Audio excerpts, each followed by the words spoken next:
هنگامی که مهر ششم را باز کرد، دیدم که زمین لرزه‌ای عظیم رخ داد و خورشید سیاه شد، همچون پلاسی سیاه، و کل ماه به رنگ خون درآمد. ستارگان آسمان بر زمین فرو ریختند، همچون درخت انجیری که در اثر بادی شدید میوه‌های نارس خود را فرو می‌ریزد. آسمان مانند توماری که پیچیده شود برچیده شد و هر کوه و هر جزیره‌ای از جای خود برداشته شد. زمین لرزه‌ای ویرانگر به تازگی رخ داده و شهر در حال سقوط به درون پرتگاهی است. کوه‌های عظیم که از پایه‌های خود جدا شدند مانند کاغذی مچاله می‌شوند. انسان‌ها با تمام توان خود تلاش می‌کنند، اما مبارزهشان در برابر اراده خدا بیفایده است. این روز بزرگ خشم خداوند است، اثری که در سال 1851 توسط جان مارتین خلق شد. یک تصویر عظیم از پایان جهان. این اثر بخشی از یک سگانه به نام آخرین داوری است که از 3 نقاشی بزرگ تشکیل شده: دشت‌های بهشت، آخرین داوری و البته روز بزرگ خشم خداوند. این 3 اثر در کنار هم 3 تصویر متفاوت از سرنوشت نهایی بشریت را نشان می‌دهند: بهشت، داوری و عذاب. اما فراتر از موضوع مذهبیشان، آنچه این نقاشی‌ها را به یک پدیده تبدیل کرد، نحوه ارائه آن به عموم بود. اینها صرفاً بوم‌هایی نبودند که روی دیوار آویخته شده باشند.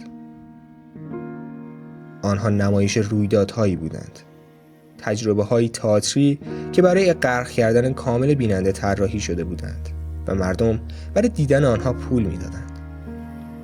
آنها در ردیف‌های صندلی مانند یک تئاتر می‌نشستند و در تاریکی کامل منتظر می‌ماندند. ناگهان نورها روشن می‌شدند و صحنه آخرالزمانی در برابر چشمانشان جان می‌گرفت. با استفاده از فناوری‌های پیشرفته آن زمان، بخش‌های خاصی از نقاشی به صورت دراماتیک روشن می‌شد. صاعقه‌ای که آسمان را می‌شکافت، معبدی که به درون پرتگاه فرو می‌ریخت، یا تصویر فاحشه بابل که به سوی دهان جهنم کشیده می‌شد.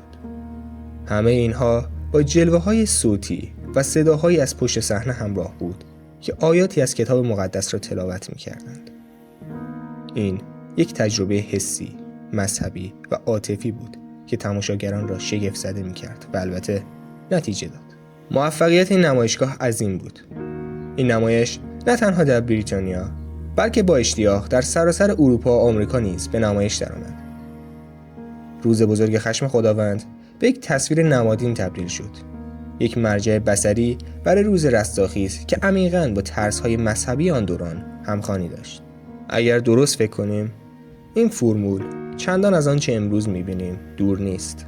هالیوود بخش زیادی از دراماتیزه کردن را که جان مارتین به هنر آورد به ارث برده. فیلم‌های مانند 2012، روزی پس از فردا، آرماگدون یا به بالا نگاه نکن تنها فجایع رو به ما نشون نمیدن. آنها ما رو دعوت میکنن تا درباره سرنوشتمان به عنوان یک گونه تأمل کنیم.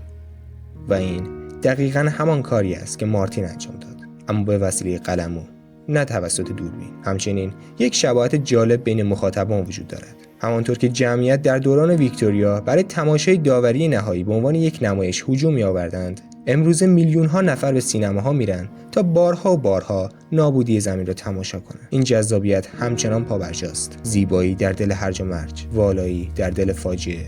اما مارتین فقط قصد ترساندن ما را نداشت.